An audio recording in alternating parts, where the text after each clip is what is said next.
Today we're going to go back to the 1800s where we get on a voyage with Lewis and Clark in the game Discoveries. What do I think? How does it play? We'll get it to the table and we'll let you know. See you in a minute. So in Discoveries, we're going to be taking a trip through the untamed wilderness. Setup is fairly simple. You put out the main board. On each side you're going to put tribe cards and discovery cards. Now these are the same card, but they're printed differently on the backs and fronts.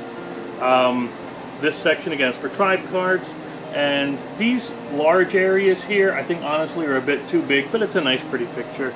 But they're for your discarded dice, and we'll get to that in a minute. And then you're going to set out your characters. You'll pick the different explorers, and you'll take their set of colored dice, and you'll take a set of gray dice based on the number of players. There are 30 dice altogether, which represents the 30 men that went on the core of Discovery with Lewis and Clark. So I thought that was kind of a neat little thematic thing to bring into it. Also, depending on how many people are playing, that's how many of these cards are going to be in the deck. Now for 2 players like we have, we would only have 30 cards in here. I left them all there just because. Each of you then gets and reveals 1 discovery card, and discovery cards allow you to go on a journey based on, anyway, it's a dice rolls, we'll get to it in a minute. So each of you gets a random discovery card. It'll give you victory points, or it'll give you TPs or fish or other icons that are going to be useful for when the end game comes. Because you get this little score pad, and it'll help you to total up how many points you have, and that's what really this game is. It's about getting the most victory points before the end of the game. Now you take your dice, you roll them, and you put them into this area called your dice stock, and these dice allow you to perform certain actions. Now one of the things I like about this is you're not limited to your own dice. You're actually going to not only be able to collect these gray dice on occasion, which we'll explain in a second here, but you can also take your opponent's dice. But you got to be careful, because if you plan on using them, they might be able to take them back before you get to, and it can mess up your entire plan. But in order to win, again, you count your points on your discovery cards, points for your animals, plants, and so on, as well as your TP rank, which is supposed to represent how much you know about the American Indians. So, on your turn, you get to choose one of these many different actions on your player board. Now, how do you know which one you can choose? Well, that's a real good question. I'm glad you asked. You know because you have these die faces up, and you are allowed to use 1 die face at a time.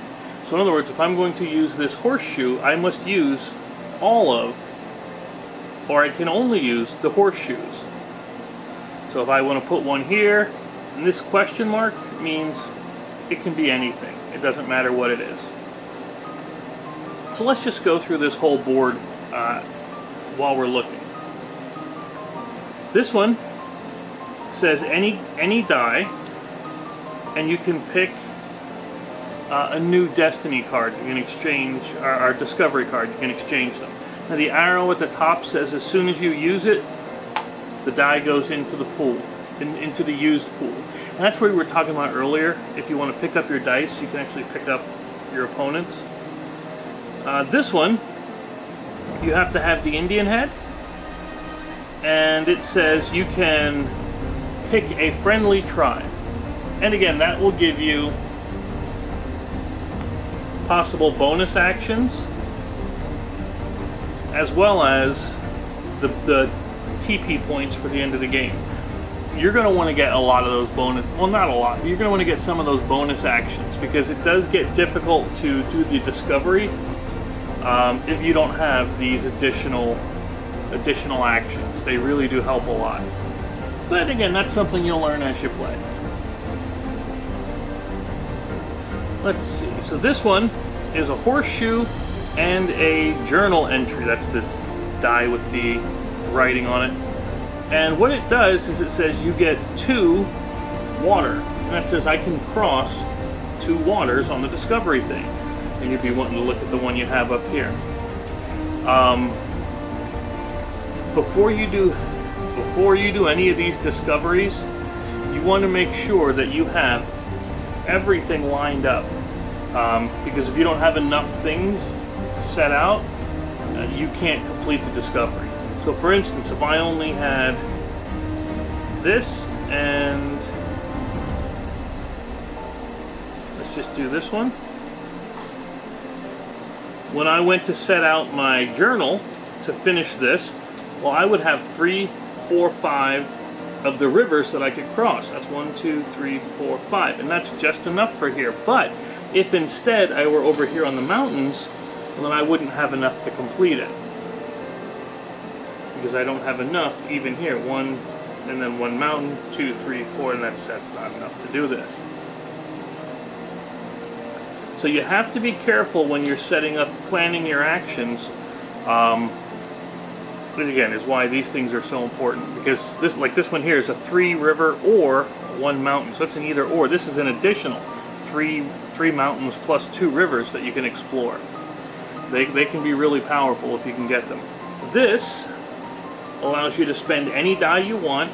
You can turn the faces of 2 dice to any other face. Useful for when you're trying to complete these darn things. But remember, you can only pick 1 die face at a time when you're playing. You can't play the horseshoes and then play the feet on the same turn. You gotta only pick 1. That's one of the limits of it. So yeah, you can do any of those actions on your turn, or, and not both, or you can pick up dice. Now, where do you get dice? Well, you can either pick up all of your colored dice from your board and from your tribe cards, or you can pick up all of the dice from one side of this. One side or the other. So in other words, if you have 2 dice here and your opponent has 3 dice here, you can actually say, I'm taking them all, roll them, and then they now all become part of your thing. The problem is the opponent can later say, I'm picking up all of my dice, and they can take them back before you get to use them. So you gotta be quick, and you gotta think a bit on how you want to spend somebody else's dice. Discoveries are one of the main ways you're going to get victory points, because they do have a lot of points on them. But in order to really do the more difficult discoveries, you're going to need the help of the Native Americans, of the American Indians, however you want to say it, I don't care. But at the end of your turn, you'll put out any new cards that are on the empty slots, and that's pretty much it.